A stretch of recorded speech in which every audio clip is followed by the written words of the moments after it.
여러분, 우리의 인생은 하나님께서 주관하십니다. 하나님께서. 왜 하나님께서 주관하신다고 하는 걸까요?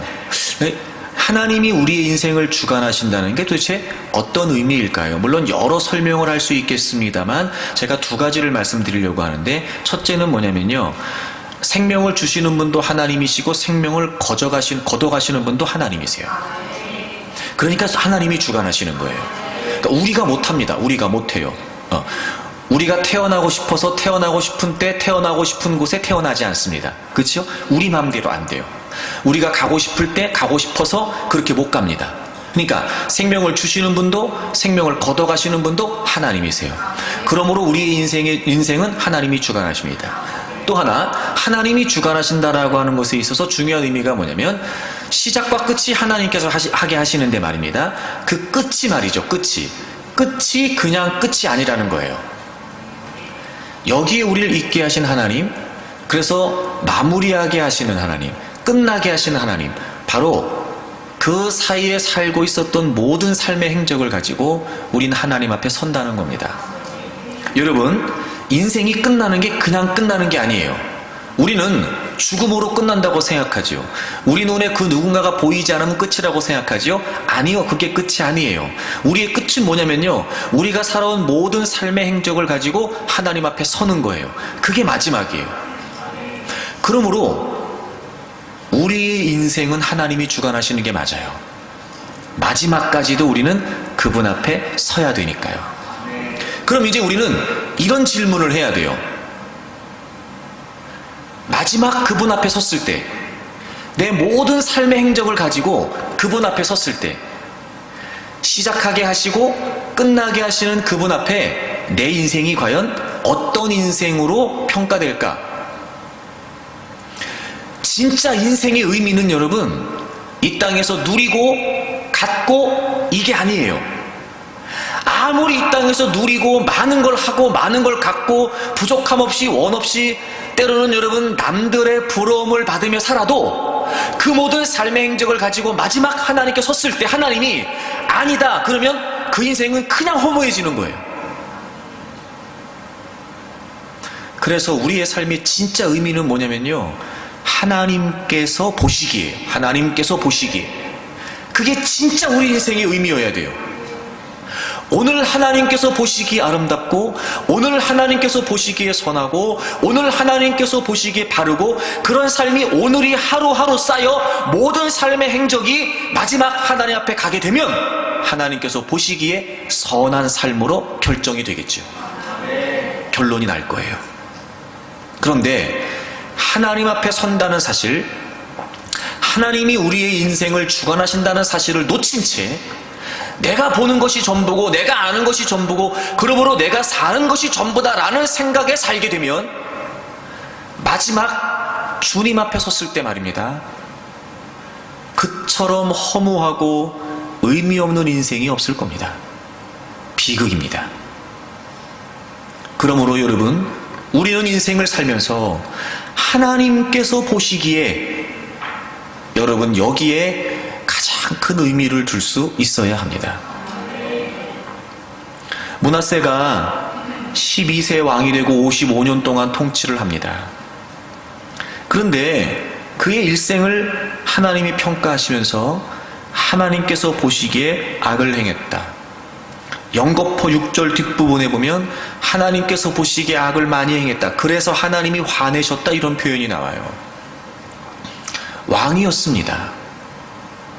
아마 많은 사람들이 그 앞에 머리를 조아렸겠지요. 힘을 가졌고, 그리고 권력도 명예도 또 부도 있었을 겁니다. 모든 걸 자기 마음대로 얼마든지 좌지우지할 수 있는 위치에 있는 사람이었습니다. 그러면 뭐 하겠습니까? 하나님께서 보시기에 악했답니다. 그걸로 그 인생은 그냥 그렇게 된 겁니다. 물론 너무도 다행스러운 것은 하나님이 그를 징계하시기 위해 아수르를 통해 위기를 만나게 하시고, 그런 중에 므낫세는 깨닫고 돌이켜 하나님께 회개하게 됩니다. 그래서 하나님은 다시 그를 회복하시는 은혜를 베풀어 주시지요. 물론 결론은 그렇습니다. 그럼에도 불구하고 지난주에 말씀을 드렸던 것처럼 므낫세가 하나님 앞에 악을 행했던 이 모습을 이렇게나 자세히 기록한 걸 보면 이런 뉘앙스가 아닐까? 야 얘들아, 나는 있잖아, 이런 거 진짜 싫다, 이런 거 제발 이런 건 좀 하지 마라. 하나님이 우리에게 그렇게 알려주시는 게 아닐까요? 왕도 소용없다, 왕도. 이렇게 하나님이 우리에게 므낫세의 모습을 교훈 삼으라고 알려주시는 것 같아요.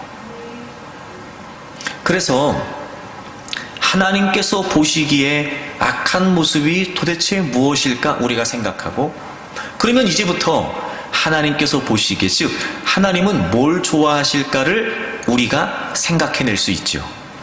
그러므로 우리가 인생을 살면서 하루하루 아 맞아, 이건 하나님이 싫어하시지, 아 맞아, 이건 하나님이 좋아하시는 거야, 이렇게 우리의 삶의 기준이 하나님께서 보시기에 이렇게 되면, 여러분 우리가 마지막 주님 앞에 설 때 말입니다, 오히려 그분 앞에 서는 것이 기쁨이 되지 않을까?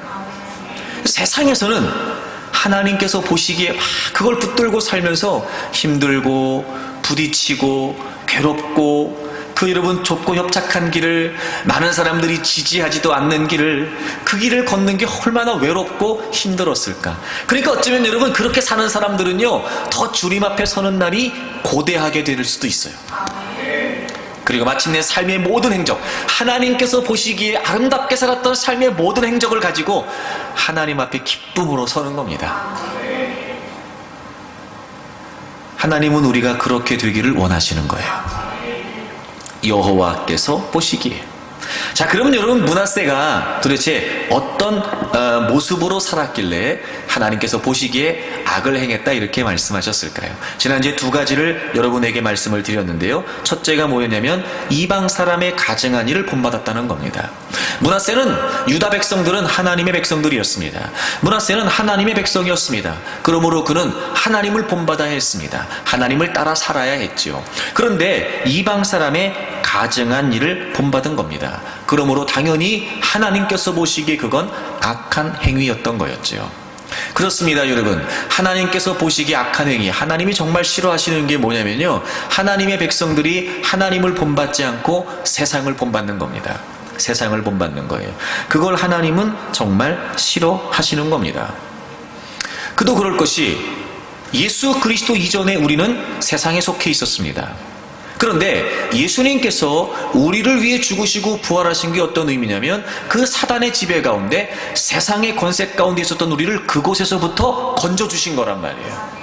그리고 이제 우리가 하나님의 다스리심을 받는 하나님의 백성이 되게 하셨음에도 불구하고 여전히 우리가 그릇된 과거의 모습과 과거의 행태를 따라 산다는 건 하나님이 기뻐하실 수 없는 겁니다. 여러분, 우리는 하나님께 속한 하나님의 백성입니다. 여러분, 다른 건 몰라도요, 여러분이 세상에 살면서 부딪힐 수 있고 세상에 살면서 어려울 수 있고 믿음으로 산다는 것 때문에 괴로운 일이 많을 수 있습니다. 하지만 여러분, 그럼에도 불구하고 저는 여러분들이 절대로 그 세상의 모든 상황 앞에 우리가 직면하고 맞서야 되고 우리가 부딪혀야 되는 그 모든 상황 앞에 두려워하기보다 오히려 내가 구원받은 하나님의 백성, 그 세상에 속해 있던 내가, 사단의 지배 가운데 있던 내가 예수 그리스도의 대속의 은혜로 말미암아 하나님께 속한 하나님 백성 되었다라고 하는 이 분명한 소속감, 복음을 통해 우리에게 주어진 이 분명한 거룩한 정체성, 저는 여러분이 이 자존감으로 살기를 바랍니다.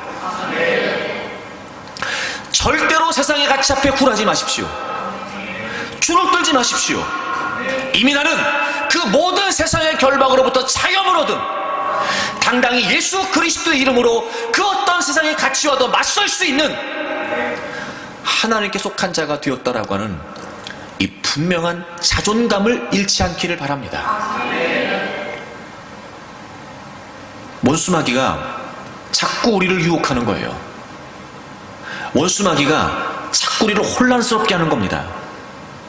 분명한 사실은 나는 세상에 속한 자가 아니라 하나님께 속한 자입니다. 잊지 마십시오. 분명히 성경은 하나님과 세상을 구분짓고 있다는 걸 말입니다. 요한일서를 찾아보세요. 요한일서 2장을 보겠습니다.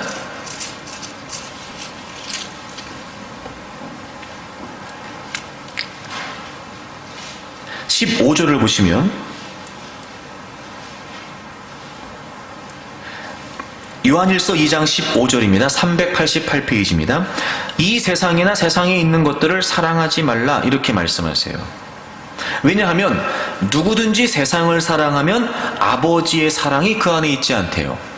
여러분, 세상을 사랑하는 것과 하나님의 사랑과 구분하고 있습니다. 세상을 사랑하면 아버지의 사랑이 그 안에 없다는 거예요. 아버지의 사랑은 예수 그리스도지요. 우리가 세상에 있었어요. 그때 우리에게 하나님이 사랑을 베풀어 주셨습니다. 바로 예수 그리스도가 우리의 모든 죄를 담당해 주셨어요. 우리가 경건치 못할 때, 우리가 여전히 죄악 가운데 있을 때 말입니다. 그때 하나님이 우리에게 사랑을 베푸셔서 예수 그리스도를 십자가에 못 박게 하신 겁니다. 세상을 사랑하고 세상에 속했던 우리를 위해 하나님이 사랑을 베푸셨어요. 그래서 우리 이제 세상이 아니라 하나님께 속한 자가 되었단 말입니다. 그러니 하나님의 사랑이 분명한 사람은, 하나님의 사랑이 있는 사람은 세상을 사랑할 수 없다는 겁니다. 구분 짓고 있어요, 여러분 지금. 그러니까 하나님 아버지의 사랑을 받은 사람은 세상을 사랑할 수 없다는 거예요. 하나님 아버지의 사랑을 통해 예수 그리스도가 내 안에 거하시고 내가 하나님께 속한 자가 되었다면 절대 세상에 관심을 가질 수가 없단 말이에요. 왜요? 다르니까요. 세상을 사랑하는 것과 하나님의 사랑을 받은 것이 다르단 말이에요, 여러분. 16절 보세요. 이는 세상에 있는 모든 것이 육신의 정욕, 안목의 정욕, 이생의 자랑이에요. 그럼 왜 세상 것을 사랑하지 않게 되느냐? 그 세상에 있는 모든 것이, 그 다음 보세요, 다 아버지께로부터 온 것이 아니랍니다. 그건 다 세상으로부터 온 것이래요. 아하, 그러니까 지금 하나님과 세상을 구분짓고 있습니다. 세상에 있는 모든 것들, 우리가 추구하고 싶어하고 우리가 원하고 하는 그 모든 것들 말입니다. 이생의 자랑, 육신의 정욕, 안목의 정욕, 이 모든 세상 것들은요 아버지께로부터 온 것이 아니랍니다. 그건 세상으로부터 온 거라는 거예요. 그래서 지금 하나님과 세상을 구분하고 있다니까, 여러분, 성경은요. 근데 우리는 이미 하나님께 속한 자가 되었단 말이에요. 세상과 다른 존재가 되었다고요. 세상에 속하지 않은 하나님께 속한 자가 되었단 말이에요. 그러니 우리는 세상과 분명히 구별된 존재가 된 거예요. 여러분, 우리가 세상에 살고 있다고 하여 내가 마치 세상에 속해야 되는 것처럼 속지 마십시오. 물론 우리가 세상에서 하나님의 영광을 드러내고 하나님의 이름을 선포하고 이 땅에 죽어가는 영혼들을 주님의 사랑으로 건지기 위해 세상에 있는 거 맞습니다. 하지만 그렇기 때문에 우리가 세상에 속해 있는 자는 아니라는 겁니다. 제가 늘 말씀드립니다. 그 모든 하나님의 역사를 감당하고 그 모든 하나님의 일들을 이루기 위해서는 세상과 가까워져서가 아니라 오히려 세상과 더 멀어져서 세상에서 구별되이 드러나게 되면 반드시 그들은 거룩한 영향력을 받게 돼 있어요. 다르다는 게 영향력이라고요, 여러분. 다르다는 게 영향력이라고요. 그러므로 성경은 끊임없이 하나님과 세상을 구분하고 있다. 잊지 마십시오. 그러니 우리가 하나님께 속한 자가 되었으니까 세상을 따를 수 없어요. 우린 당연히 하나님을 본받아야 돼요. 베드로전서를 찾아보실까요?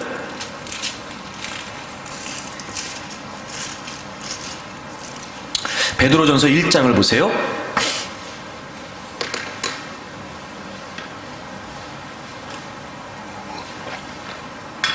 14절 보시면,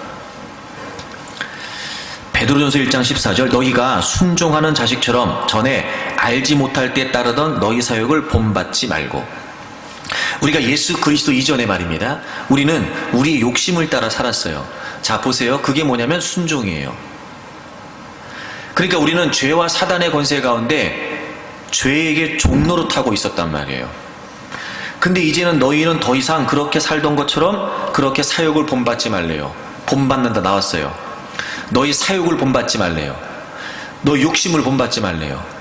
그 죄악의 권세를 따라 살았던 그 모습을 본받지 말래요. 왜? 이제 우리는 구원받은 하나님 백성 됐으니까요. 그럼 어떻게 하면 되냐? 15절 같이 읽겠습니다. 15절 다 같이 읽어요. 시작. 오직 너희를 부르신 거룩한 이처럼 너희도 모든 행실에 거룩한 자가 되라. 아멘. 보세요. 우리가 왜 거룩해야 되는지 아십니까? 왜 모든 행실에 거룩해야 되죠? 너희를 부르신 거룩한 이처럼. 세상을 본받아 살았고 죄악을 본받아 살았고 사단의 종노릇, 죄의 종노릇 하고 있었던 우리였는데 예수 그리스도를 통해 구원받은 하나님 백성 되었어요. 그러니까 이제부터 너희들은 하나님을 본받아 너희를 부르신 거룩하신 그 하나님이 거룩하신 것처럼, 너희를 부르신 하나님이 거룩하신 것처럼, 그분이 거룩하신 것처럼 그분의 거룩하심을 본받아 너희도 모든 행실에 거룩한 자가 되라는 거예요. 세상을 본받지 말고 하나님을 본받으라는 거예요. 분명합니다, 여러분. 그러므로 하나님이 기뻐하시는 게 뭐예요? 세상을 등지고라도, 세상을 거부하고라도 하나님을 본받아 사는 거예요. 올 한 해 동안 여러분은 어떠셨습니까? 세상을 본받아 사셨습니까? 하나님을 본받아 사셨습니까? 지금 여러분의 소속은 분명하십니까? 복음을 통해 예수 그리스도 안에서 주어진 정체성은 확실하십니까?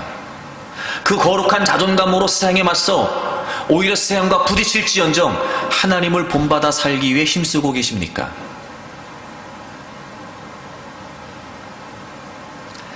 제가 이렇게 물어보면서 시간을 끄는 이유는 생각하시라 이 말입니다. 생각하시라. 므낫세는 세상을 본받아 삶으로 하나님께서 보시기에 악을 행했지만 사랑하는 여러분, 하나님을 본받아 사십시오. 두 번째, 므낫세가 행한 악이 또 뭐였냐면요, 하나님의 성전에서조차 그렇게 이방 사람들의 가증한 일을 본받아 우상 숭배를 했는데 거기서 머문 것이 아니라 이제는 하나님의 성전에서조차 바알을 위해 제단을 쌓고 그 다음에 하나님의 성전 뜰에 하늘의 일월 성신들을 숭배하기 위해 신상들을 세워놓는 겁니다. 하나님의 성전을 더럽혔단 말이에요. 그게 하나님께서 보시기에 악이었습니다. 제가 지난주에 설명을 드렸는데 당시에 성전은 하나님께서 지정하신 그 장소이어야 했습니다. 지금은 다르지만 이 당시에는 하나님께서 지정하신 그 장소만이 성전이었습니다. 그리고 하나님이 그렇게 장소를 지정하시면서 두 가지 성전에 중요한 의미를 주셨습니다. 첫째는 뭐냐면 내가 내 이름을 두려고, 이름 즉 존재를 의미하죠. 그러니까 하나님께서 여기가 성전이야 라고 지정하신 그곳은 어떤 의미였습니까? 하나님이 그곳에 계신다는 거였습니다. 그러니까 하나님의 실제하심이에요. 하나님의 실제. 그곳이 하나님이 계신 곳이었어요. 또 하나, 하나님이 그렇게 여기가 성전이라고 지정하신 그곳에서 제단을 쌓고 하나님을 위하여 예배하는 곳이었습니다. 다시 말하면 그 당시에 하나님이 지정하신 그 성전이라고 하는, 성소라는 그 장소는 어떤 곳이었냐? 전적으로 하나님을 위해서만 사용되는 곳이었습니다. 하나님을 위해. 이게 바로 당시에 성전이 갖고 있었던 두 가지 의미예요. 하나님이 그곳에 계신다. 그곳은 하나님을 위하여 있는 곳이다. 그래서 예배했잖아요. 그런데 므낫세가 그 하나님의 성전에서조차 우상을 숭배했다는 건 이 두 가지를 무시한 거예요. 그곳에 하나님이 계시는데 어떻게 우상을 위해 단을 쌓을 수 있냐 말이에요. 즉 하나님이 그곳에 계시다는 사실을 므낫세는 인정하지 않은 겁니다. 그곳은 하나님을 위해 사용되는 곳이었습니다. 하나님을 목적으로 예배하는 곳이었습니다. 전적으로 하나님만을 위해 구별된 장소였습니다. 근데 그곳에서 우상을 섬기고 우상을 위해 제단을 쌓았습니다. 하나님을 위한 장소라고, 하나님을 위한 곳이라는 걸 무시한 거죠. 하나님의 전을 더럽혔습니다. 자, 지금은 성전은 장소가 아닙니다. 지금은 예수 그리스도를 믿음으로 말미암아 성령 하나님이 우리 안에 거하시고, 그래서 예수 그리스도를 믿는 모든 사람, 저도 여러분 한 분 한 분도 다 성전입니다. 성전입니다. 로마서 8장을 찾아볼까요? 로마서 8장 9절을 보시면 만일 너희 속에 하나님의 영이 거하시면 너희가 육신에 있지 않고 영에 있나니. 제가 이 구절을 많이 설명드렸어요. 이거 정말 중요한 구절이거든요. 바울 신학에 있어서 우리 성경은 만일 이 구문이 앞에 나오는데 원래 헬라어의 원문은 그 뒤에 너희가 육신에 있지 않다 이 문장이 먼저 나온다고 제가 설명드렸었어요. 그게 중요해요. 너희가 육신에 있지 않다 이게 먼저 나와요. 그리고 이 만일이라고 해석된 접속사는 왜냐하면 이유를 나타내는 접속사로도 해석이 가능한 단어예요. 이 말을 원문에 가깝게 직역을 하면 이런 겁니다. 너희가 육신에 있지 않다. 왜냐하면 너희 속에 하나님의 영이 거하시기 때문이다. 이런 뜻이에요. 하나님의 영이 거하신다. 9절 뒷부분에 보시면 누구든지 그리스도의 영이 없으면 그리스도의 사람이 아니라 이렇게 되어 있네요. 그러면 그리스도의 사람이라는 건 무슨 의미예요? 그리스도의 영이 있다는 거죠. 맞죠 여러분? 10절 또 그리스도께서 너희 안에 계시면 이제는 그리스도께서 계신다고 하네요. 몸은 죄로 말미암아 죽은 것이나 영은 의로 말미암아 살아있는 것이다. 11절 하나님의 영이라고 하는 표현이 또 나옵니다. 그러니까 9절, 10절, 11절 계속해서 하나님의 영, 하나님, 그리스도, 영 이런 표현이 반복되어 나오면서 지금 9절부터 계속해서 반복하고 있는 얘기가 뭐냐면 예수 그리스도를 믿으면 하나님의 영이 그리스도가 우리 안에 거하신다는 거예요. 우리 안에. 여러분 예수 그리스도를 믿음으로 우리가 의롭다 하심을 받습니다. 예수님이 우리의 모든 죄를 다 담당해 주셨죠. 그래서 우리는 믿음으로 의롭다 하심을 받습니다. 그러니까 우리가 의로운 게 아니에요. 우리가 예수님을 구주로 믿는 그 믿음을 하나님이 보시고 의롭다고 여겨주신 거예요. 그래서 우린 거룩한 존재가 됐습니다. 부정하게 있었던 우리가 거룩한 존재가 됐죠. 그러므로 이제 우리 안에 누가 거하세요? 성령님이 거하신다고요. 그래서 고린도전서 3장을 가보세요. 고린도전서 3장 16절 보겠습니다.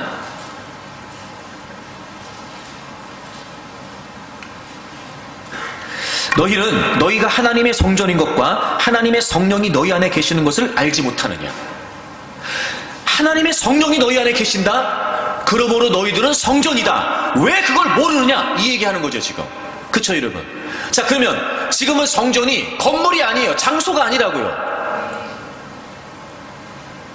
지금 성전은 예수 그리스도를 믿음으로 성령이 내재하시는 저 여러분 한 분 한 분 바로 여러분들이 성전이에요.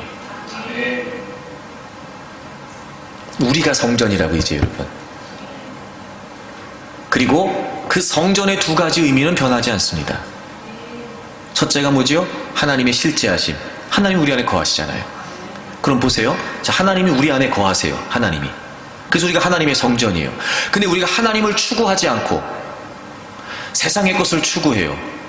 우리가 하나님을 섬기지 않고 다른 그 무엇을 원해요. 이게 뭐겠어요? 우상 숭배예요. 므낫세가 하나님의 전에 바알의 제단을 쌓고 성전 뜰에 하늘의 1월 성신을 위해 신상들을 세웠던 것과 우리가 하나님은 우리 안에 거하심에도 불구하고 내 안에 거하신 하나님을 인정하지 않고 여전히 세상 것을 추구하고 그것을 위해 산다면 그게 우상 숭배죠.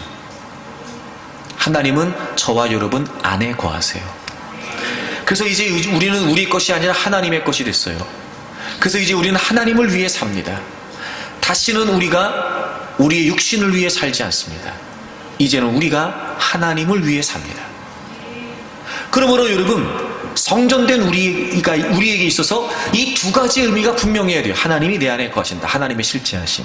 또 내가 하나님을 위해 산다. 하나님을 위해 산다. 만약에 그렇지 않으면 우리도 하나님의 전을 더럽히는 거예요. 예수 그리스도의 은혜로 말미암아 하나님은 우리를 성전 삼아 주셨는데 우리는 여전히 우리의 욕심과 우리의 의도와 그리고 나 자신만을 위해 살고 있다면 우리는 지금 하나님의 전을 더럽히고 있는 겁니다. 이게 얼마나 무서운 일이냐면 17절을 보시겠어요? 다 같이 읽겠습니다. 시작. 누구든지 하나님의 성전을 더럽히면 하나님이 그 사람을 멸하시리라. 하나님의 성전은 거룩하니 너희도 그러하니라. 아멘. 얼마나 싫어하는지 아시겠지요? 하나님이 멸시하신답니다. 그러니 하나님의 성전을 더럽히는 거 하나님이 기뻐하실 리가 없어요. 다시 말해, 정말 하나님이 기뻐하시는 게 뭐지요?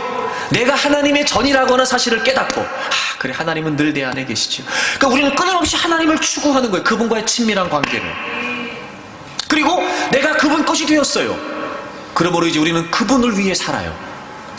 하나님을 위하여, 하나님의 뜻을 위해, 하나님의 기쁨을 위해, 그리고 하나님의 영광을. 그게 내 삶의 이유가 되는 겁니다. 그걸 하나님이 기뻐하세요.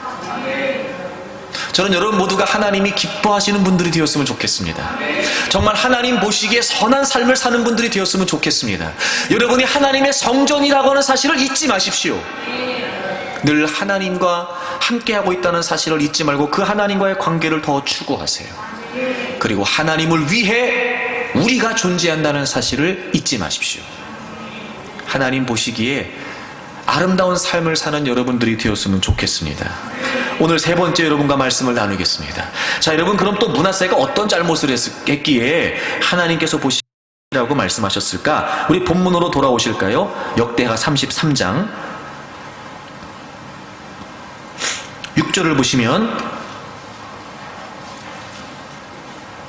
이제 우상숭배에 관련된 이야기가 계속 나옵니다. 흰놈의 아들 골짜기에서 그의 아들들을 불 가운데로 지나가게 했습니다. 그 다음 보세요. 또 뭘 했냐면 점치며 사술과 요술을 행하며 신접한 자와 박수를 신임합니다. 그러니까 이런 겁니다. 자, 점치고 사술과 요술을 행합니다. 이유가 뭐였냐면 신접한 자와 박수를 신임했습니다. 자, 여러분, 이게 무슨 의미인지 여러분 아실 거예요.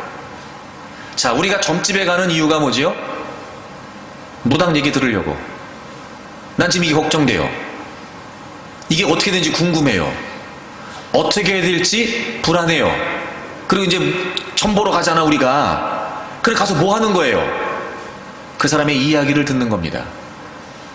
그렇죠, 여러분? 지금 므낫세가 그렇게 하고 있는 거예요.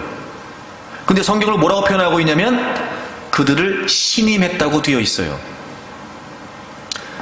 그들을 신임하여, 무당과 박수들을 신임하여 점을 친다는 게 무슨 말이죠?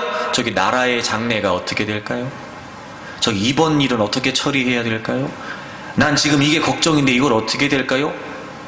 그들을 신임하여 그들을 찾습니다. 점칩니다. 그들의 말을 듣습니다. 이렇게 될 거예요, 저렇게 될 거예요, 이렇게 하세요, 저렇게 하세요. 그들의 말을 듣습니다. 그리고 그들이 하라는 대로 합니다. 요술을 행합니다. 사술을 부립니다. 하나님께서 보시기에 악이었습니다. 왜일까요, 여러분? 분명히 이 당시에 하나님의 말씀을 대언하고 하나님의 뜻을 전하는 하나님의 사람들이 있었습니다. 그럼에도 불구하고 므낫세는 그들을 신임하여 하나님 말씀에 귀를 기울이고 하나님의 뜻에 귀를 기울이지 않습니다. 오히려 박수와 무당들을 신임합니다. 그들을 찾습니다. 그들의 이야기를 듣습니다. 그들이 하라는 대로 합니다. 하나님의 말씀을 듣지 않습니다. 하나님께서 보시기에 악이었습니다.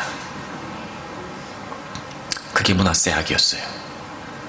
하나님이 싫어하셨습니다. 하나님의 사람이라면, 하나님의 백성이라면 반드시 하나님의 말씀에 귀를 기울이고 어려움이 있든 불안한 일이 있든 힘겨운 상황이 있든 하나님 어떻게 하면 될까요? 하나님 도와주십시오. 하나님의 뜻이 뭡니까? 그렇게 늘 하나님의 말씀에, 하나님의 음성에 귀를 기울였던 그가 하나님을 등진 채, 하나님을 인정하지 않은 채 박수와 무당들을 신임하고 그들을 찾습니다. 그들 앞에 머리를 조아립니다. 그들의 이야기를 듣고 따릅니다. 이렇게 하십시오. 이번에 이렇게 하십시오. 그걸 다 따릅니다. 하나님께서 보시기에 악이었습니다.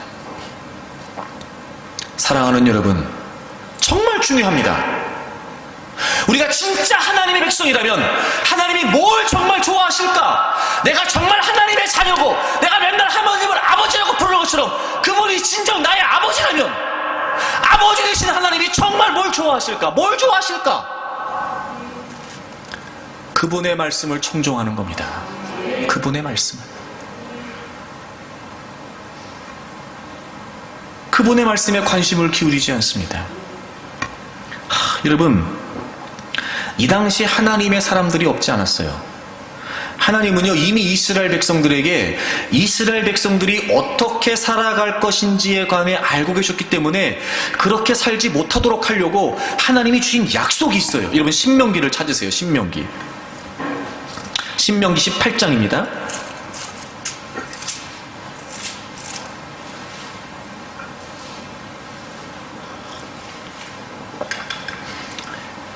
(15절을) 보겠습니다.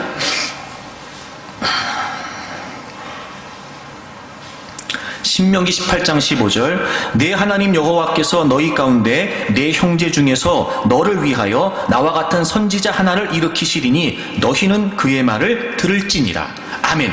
선지자에 관련된, 물론 궁극적으로는 예수 그리스도를 향하신 하나님의 약속을 주시는 거예요. 모세를 통해서. 이제 모세가 출애굽의 2세대 가나안에 들어가야 되는 그들에게 이야기하는 겁니다. 지금까지 모세가 무슨 역할을 했지요? 하나님과 이스라엘 백성들 사이에 중간 역할을 했어요. 그래서 하나님이 모세에게 말씀하시면 모세는 이스라엘 백성들에게 전합니다. 모세가 하는 말은 다 하나님의 말씀이었습니다. 그러므로 늘 이스라엘 백성들은 하나님의 말씀에 모세를 통하여 하나님 말씀에 귀를 기울였죠. 그것처럼 이제는 모세는 없을 겁니다. 죽을 거니까. 너희들이 가나안에 들어가도 이 일은 계속될 거다. 나와 같은 사람, 즉 모세와 같은 역할을 했던 선지자를 일으키셔서 계속해서 그들에게 하나님의 말씀을 전해 주시겠다는 겁니다. 여러분, 하나님의 말씀을 전했던 사람들이 모세로 끝나지 않습니다. 계속해서 선지자들이 일어납니다. 계속해서. 그리고 모두가 다 한결같이 하나님의 말씀을 들어 이스라엘 백성들에게 전달하죠. 그리고 궁극적으로 예수 그리스도가 오십니다. 하나님의 최종적인 계시 예수님 말입니다. 그러니까 하나님은 하나님 백성들이 이토록 하나님의 말씀을 따라 하나님의 말씀에 귀를 기울이고 하나님의 말씀을 청종하여 그분의 음성을 듣고 살아가기를 원하시고 그걸 기뻐하시는 겁니다. 근데 므낫세는 그렇게 하지 않았습니다. 여러분, 다시 본문 돌아오시겠어요? 그 당시 하나님의 사람들이 없지 않았습니다. 33장 10절을 보세요.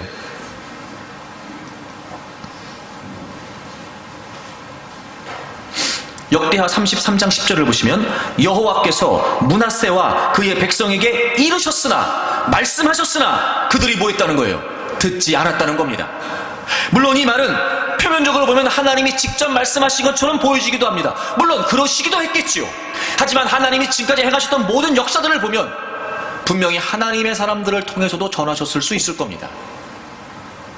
박수와 무당만 있는 게 아닙니다.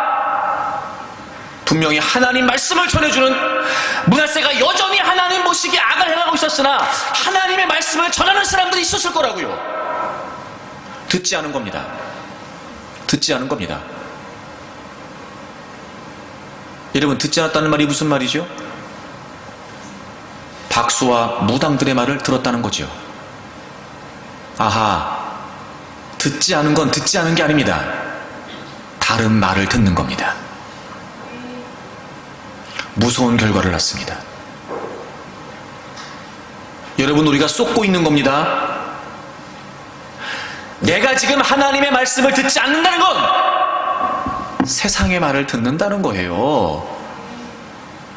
내가 지금 하나님의 말씀에 하나님의 음성에 귀를 기울이지 않고 있다는 건 여전히 죄악된 본성을 위해 나를 좌지우지하려고 하는 사단의 음성에 쏘가 넘어가고 있는 겁니다. 제가 말씀드렸지요. 원래 우리는 우리의 것이 아니었어요. 원래 우리의 주인은 우리였던 적이 없습니다. 예수 그리스도 이전에는 사단이 우리의 주인이었어요. 우리가 사단의 종로 타고 있었다니까요, 여러분. 예수 그리스도 이후에는 그분이 우리의 주인 되신 겁니다. 쏟고 있는 거예요, 지금 여러분. 우리가 한 번도 내 삶의 주인이 나였던 적은 없어요. 그럴 수도 없습니다. 성경이 우리가 분명히 알려주고 있잖아요. 그런데 여러분, 우리는요, 하나님의 음성에 귀를 기울이지 않습니다. 하나님께서 보시기에 악이라고요. 과연 여러분, 올 한 해를 살아오면서 누구의 말에 더 관심을 기울이셨습니까? 올 한 해를 살아오면서 여러분, 누구의 음성을 들으려고 힘쓰셨습니까? 세상의 소리는 내가 하나라도 못 들으면 마치 뒤처지는 것 같고, 사람들의 이야기는 한 사람의 이야기로 더 들어서 내가 참고하고 내가 뭐라 해야 될 것처럼 아쉬운 마음이 없지 않아 있으면서 왜 하나님의 말씀은 안 들어도 안 들려도 아쉬움이 없냐 말이에요. 왜 세상의 이야기는, 사람의 이야기는 그토록 들으려고 하면서 왜 무슨 이유로 하나님의 이야기는 들으려고 하지 않냐 말입니다.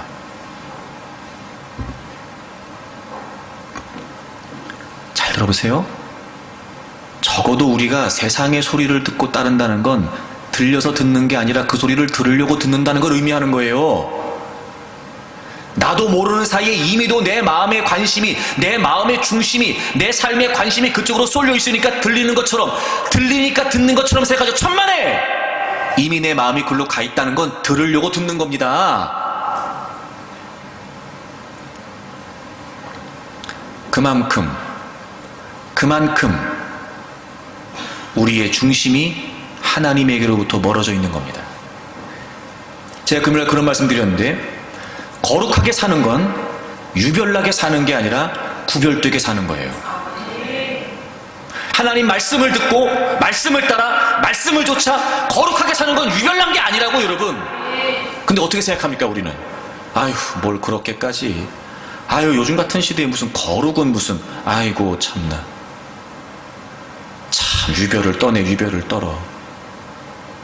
아니 그는 다 살고 그러는 거지 뭘 저렇게까지 거룩이라고 얘기하고 뭘 저렇게까지 말씀대로 살라고. 아이고 참 유별나기도 하네. 그죠?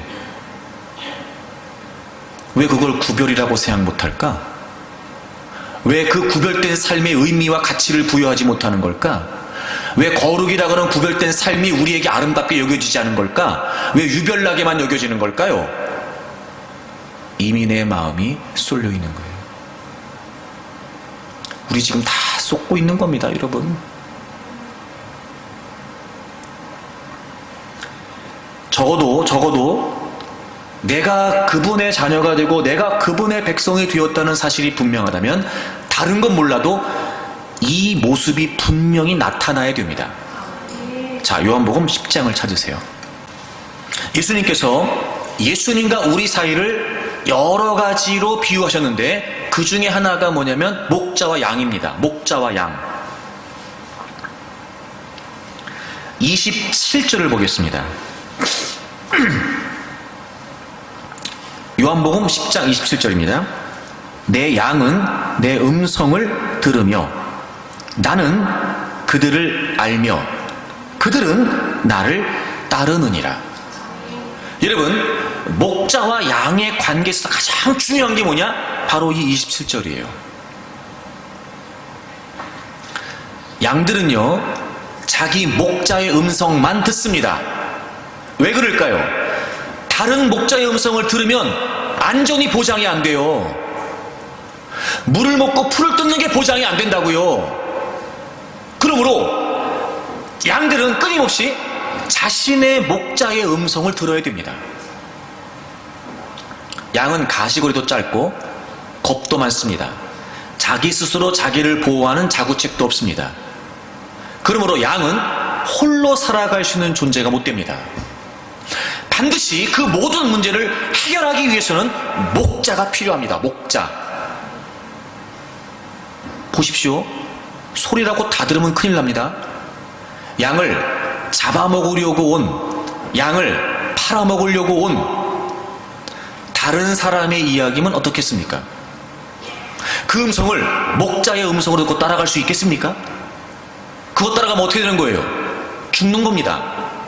그러므로 양에게 있어서 목자의 음성을 듣는다는 건 그 어떤 일보다 절대적인 일이다. 절대적인 일. 가장 중요한, 자신의 생존과 관련된, 양의 생존과 관련된 가장 중요하고 절대적인 일이 뭐냐? 자신의 목자의 음성을 듣는 겁니다. 여기서 듣는다라고 하는 이 표현은 현재형입니다. 계속 반복, 한 번 듣는 게 아니에요. 일시적인 현상을 말하는 게 아닙니다. 지속적으로 끊임없이 양은 목자의 음성에 귀를 기울여야 합니다. 나는 그들을 안다. 여러분이 안다라고 하는 표현은요, 머리로 안다는 표현이 아니라 이건 경험으로 안다는 말이에요. 제가 여러 차례 설명드렸었는데 이 안다라고 하는 단어가요, 남녀 사이의 지극히 사적인 관계를 말하는 단어예요. 이 단어가요. 목자와 양의 관계가 그렇다고요. 왜? 목숨이 걸린 사이인데? 목숨이 걸린 사이? 목자는 목숨을 걸고 양을 지킵니다. 양은 전적으로 그 목자를 신뢰합니다. 그게 관계예요. 안다. 그리고 그들은 나를 따르느니라. 양은 방법이 없어요. 여러분, 양은요 가시거리가 1.5m가 안 돼요. 1.25m인가 그렇답니다.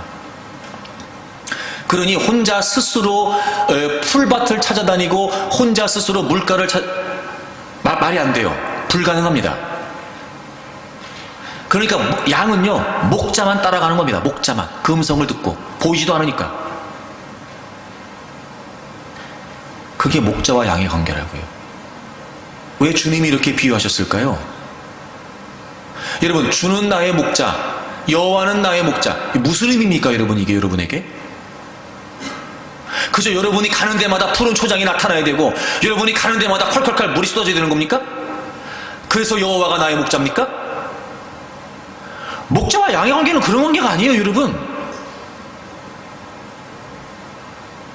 정말 주님이 나의 목자인 게 분명하고 내가 그분의 자녀고 그분이 나의 아버지라면 가장 본질적으로, 그 하나님과 나 사이에 가장 본질적으로 그리고 가장 분명하게 나타나는 관계가 뭐냐, 모습이 뭐냐, 표현이 뭐냐, 우리는 그분의 음성을 듣고 그분을 따르는 거예요.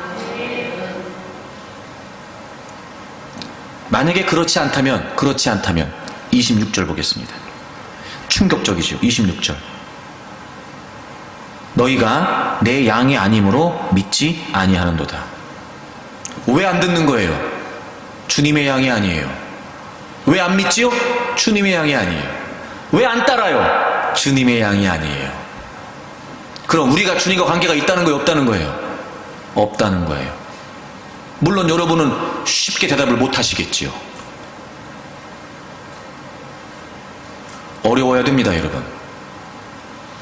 이 문제는 여러분이 부딪혀서 해결해야 될 문제입니다.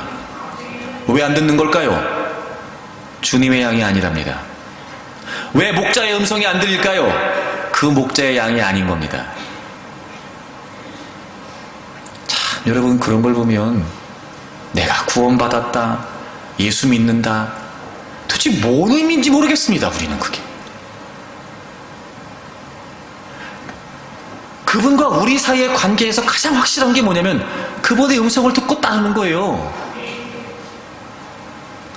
참, 여러분, 요한 1서를 찾아보실까요? 요한 1서 5장 3절 다 같이 읽겠습니다. 시작. 하나님을 사랑하는 것은 이것이니 우리가 그의 계명들을 지키는 것이라. 그의 계명들은 무거운 것이 아니로다. 아멘. 자, 보세요. 우리 신앙이 얼마나 모순인가? 우린 하나님을 사랑한다고 말합니다.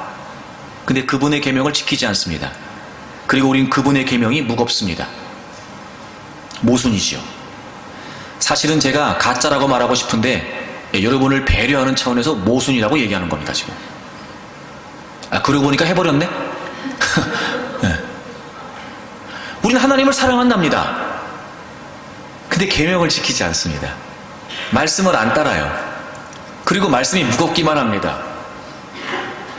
사랑하는 거 아닙니다.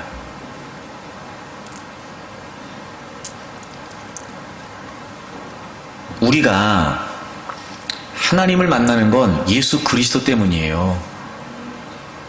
우리는 우리의 지식과 우리의 수고와 또는 우리의 이성으로 하나님을 절대 깨달을 수 없어요.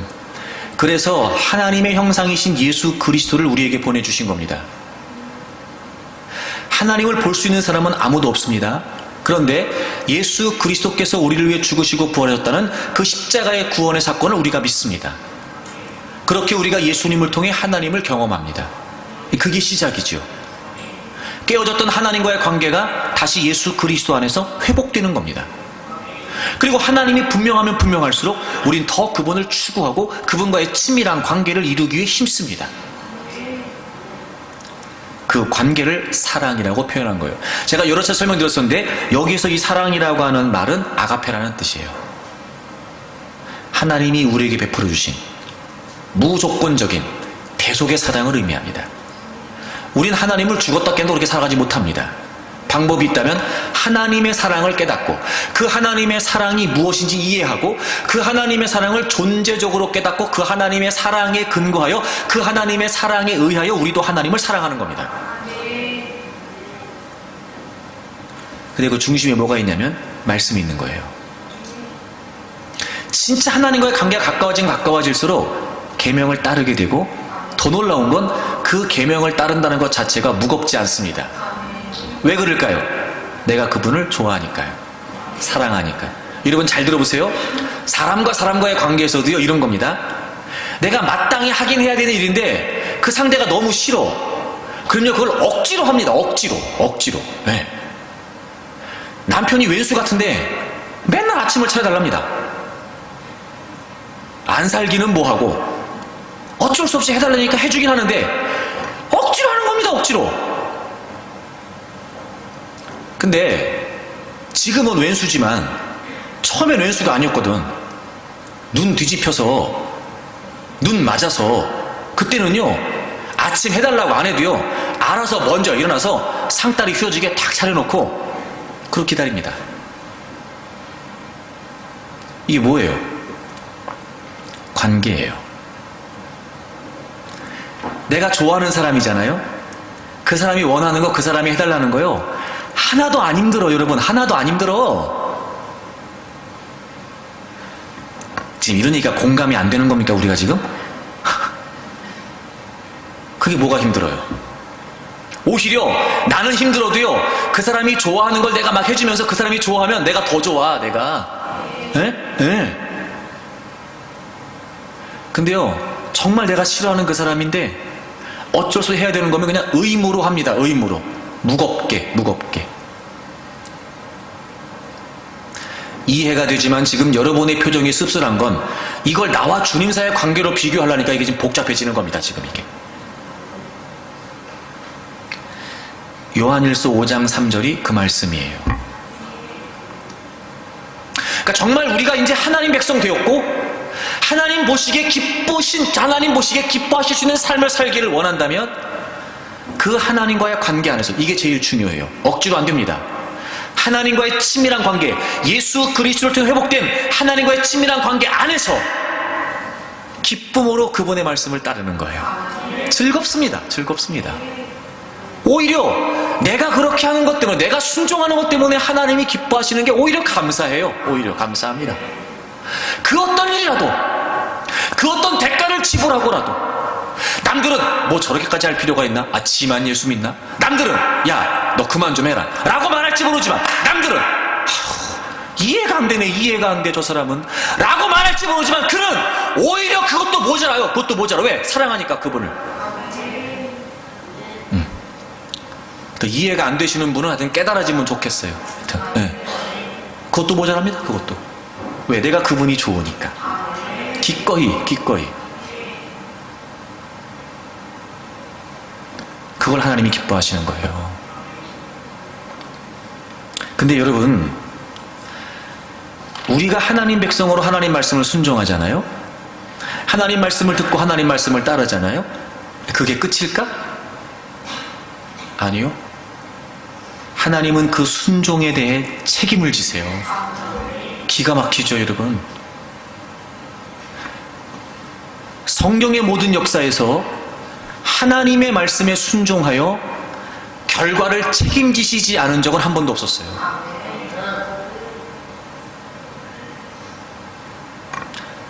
그러므로 하나님은 우리가 하나님 백성 되어 하나님의 말씀을 따르는 것에 관해 너무 기뻐하십니다. 마땅한 일이에요. 그게 우리가. 왜? 우리는 하나님 백성이니까.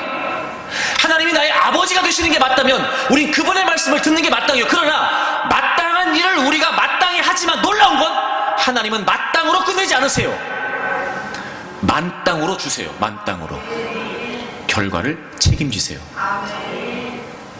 자, 제가 요 얘기를 강조합니다. 각 관계를 보세요. 자, 그럼에도 불구하고 우리가 말씀에 따르는 순종이 안 되는 이유가 뭐냐면 우린 관계에 집중하지 않고 결과에 집중합니다. 저기 지금 내 문제가 이런데 말씀이 그렇습니까? 자, 그럼 말씀대로 하면 어떻게 되는 거지요? 우린 결과에 관심이 있습니다. 이런 경우도 있어요. 저기 그대로 안 하면 또 어떻게 되는 겁니까? 이런 거. 우리는 그 말씀하신 분과의 관계에 집중하지 않고 자꾸 결과에만 집중하는 거예요. 아이고, 여러분, 우린 결과를 책임 못 집니다. 우리는 하나님의 말씀과 우리의 말의 차이가 뭔지 아세요? 능력의 차이예요. 능력의 차이. 우린 아무리 얘기해도 소용없습니다. 하지만 하나님의 말씀은요, 하나님은 못하실 일이 없는 분이기 때문에 어떤 상황에서도 하나님의 말씀대로 되게 하신단 말이에요. 즉, 그 말씀을 책임지신다고요.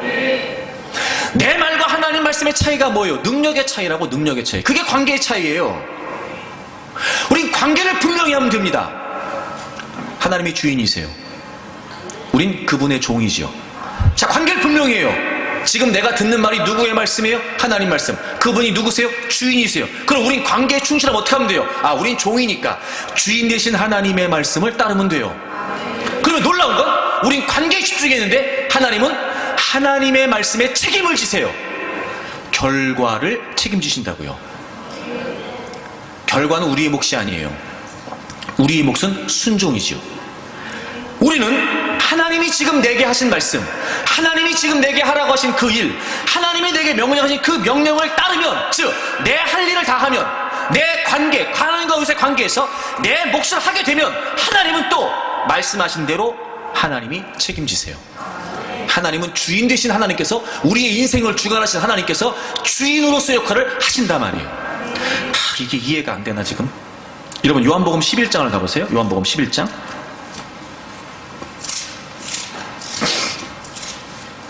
여러분, 요한복음 11장에 보면은요, 정말 기적이 나타나죠. 죽은 나사로가 바로 살아난 것도 아니고 죽은 지 나흘 만에 살아납니다. 죽은 지 나흘 만에. 하나님은 나사로와 마리아, 마르다 그의 누이들을 사랑하셨습니다. 관계 사랑하셨어요. 나사로가 병들었다는 소식을 주님이 들으십니다. 근데 지체하십니다. 사랑하십니다. 지체하십니다. 그런데 나사로가 죽습니다. 사랑하십니다. 관계가 분명합니다. 근데 나사로가 죽습니다. 죽은 지 나흘 됐습니다. 사랑하십니다. 죽은 지 나흘 됐습니다. 사랑하십니다. 그리고 나사로의 집에 오셨습니다. 마르다하고 마리아는 난리가 났습니다. 왜 이제 오셨냐는 겁니다. 예수님이 빨리 왔으면 우리 오라버니가 나사로가 죽지 않았을 거랍니다. 그들은 지금 하나님과의 관계를 의심하고 있는 겁니다. 자, 보세요. 하나님은 그들을 사랑하셨습니다. 예수님은 그들을 사랑하셨습니다. 물론 지금 상황은 이해가 됩니다. 그 사랑이 의심될 만한 상황 맞습니다. 주님은 그들을 사랑하셨고 그들을 사랑하신다는 사실이 바뀐 적이 없습니다. 비록 죽은 지 나흘이 지났지만 주님은 여전히 그들을 사랑하셔서 그들 곁에 오십니다. 문제는 뭐냐? 이 상황 때문에 마리아와 마르다가 주님의 사랑을 의심하는 겁니다. 그래서 그 의심의 결과가 어떻게 나타나냐?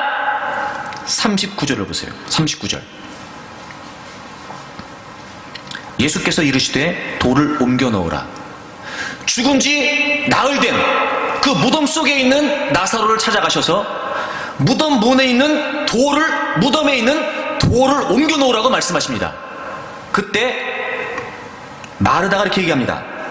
그 죽은 자의 누이 마르다가 주여, 죽은 지 나흘 됐습니다. 벌써 냄새가 납니다. 자, 보세요. 주님은 여전히 그들을 사랑하셨습니다. 변하지 않습니다. 근데 오빠 나사로가 병들었을 때 주님에게 요청했지만 주님 오시지 않고 오빠는 병들어 죽었습니다. 하루 이틀 사흘 나흘 됐습니다. 그들은 이미 주님의 사랑을 의심했습니다. 왜 이제 오셨습니까? 불평합니다. 주님이 말씀하십니다. 야, 돌을 옮겨라. 결과가 뭡니까? 주님의 말씀도 의심합니다. 아니, 왜 옮기라는 겁니까? 저 시체 냄새 안 납니까, 지금? 아니, 주님, 일찍 오시지. 이제 와서 뭘 하시려고 그럽니까, 지금? 주님을 의심했던 그들은 주님의 말씀을 의심합니다. 기가 막히죠, 여러분? 관계가 이렇게 중요합니다, 말씀에서. 주님이 하시는 말씀이 뭐, 도로 옮겨라. 그럼 뭘 하면 돼요? 도로 옮기면 돼요. 우리는 하나님을 사랑합니다. 하나님을 사랑하십니다. 그러면 우리는 그 분명한 관계 안에 우리 몫을 하면 돼요. 도를 옮기라 그러면 도로 옮기면 됩니다. 아니, 여러분, 주님이 마르다한테 나사로 살리라 그랬습니까? 주님이 마리아한테 나사로 살리라 그랬어요? 아니요, 도로 옮기라고 해서 도로 옮기라고. 그러면 그 주님을 의심하지 않고 도를 옮기면 될걸.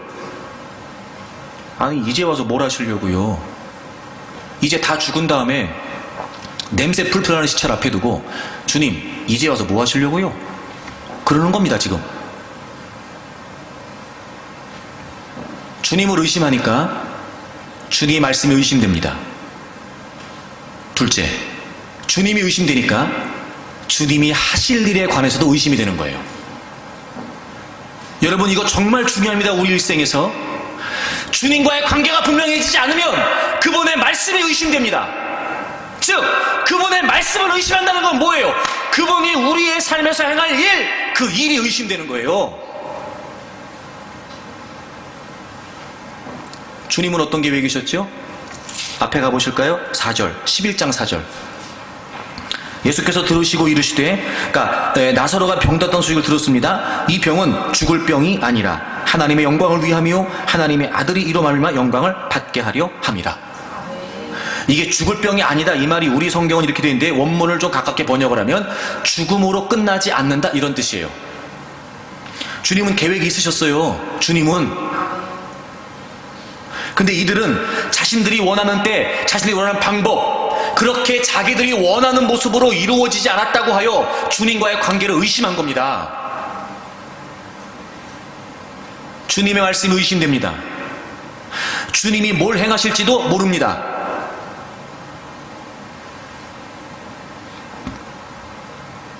그때 주님 말씀하십니다. 40절 다 같이 읽어요. 40절 11장 40절 다 같이 읽습니다. 시작. 예수께서 이르시되 내 말이 내가 믿으면 하나님의 영광을 보리라 하지 아니하였느냐 하시니.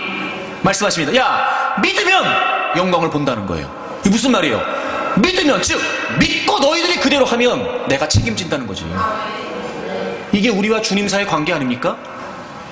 우리가 책임지는 게 아니에요. 주님이 책임지시는 거지. 우린 뭐 하는 거예요? 믿고 행하는 겁니다. 믿고 도로 옮겨. 그러면 내가 할게. 이 말씀하시는 거잖아, 지금 주님이. 너 왜 의심하냐? 난 너네 사랑한다. 여기 왔다. 내가 할 일이 있다. 왜 의심하냐? 믿어라. 그리고 옮겨. 내가 할게. 지금 이 말씀하시는 거예요. 도를 옮겼습니다. 주님이 기도하십니다. 죽은 나사로를 향해 나사로야 나오라 하십니다. 놀랍죠. 그리고 죽은 지 나흘이나 했던 나사로가 살아나옵니다. 기가 막히죠, 여러분. 아하, 우리가 지금 쏟고 있는 겁니다. 우리의 몫은 주님이 우리의 주인 되심을 분명히 하고 그분과의 친밀한 관계, 그분을 신뢰하는 관계, 그 안에서 어떤 말씀이든지 의심하지 말고 말씀대로 하면 결과는 주님이 책임지세요. 아하, 왜 우리가 하나님의 말씀을 따르지 못하는 걸까? 관계가 문제였어요. 주님과의 관계 안에서 능력이지 주님과 상관없이 능력이 아니에요. 주님과의 관계 안에서 말씀에 순종하면 능력이지 그냥 말씀과 상관없이 능력이 아니란 말이에요.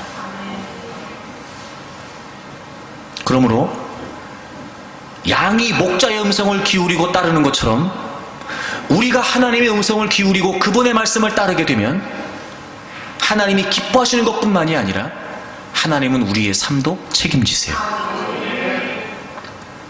뭐가 문제입니까, 그럼? 뭐가 문제죠? 우리가 하나님의 말씀을 모르지 않으나 전적으로 하나님을 신뢰하지 않고 하나님이 내 안에 거하시지만 하나님과의 친밀한 관계는 없고 하나님을 신뢰하지 못하니 하나님의 말씀을 따르지 못합니다.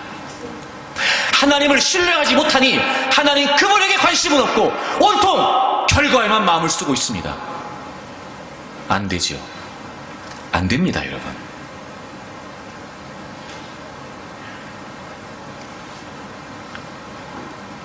우리가 박수와 무당을 신임하여 실제적으로 점집에 가는 건 아닐지 모르지만 때로는 내가 그 짓 하고 있지 않을까?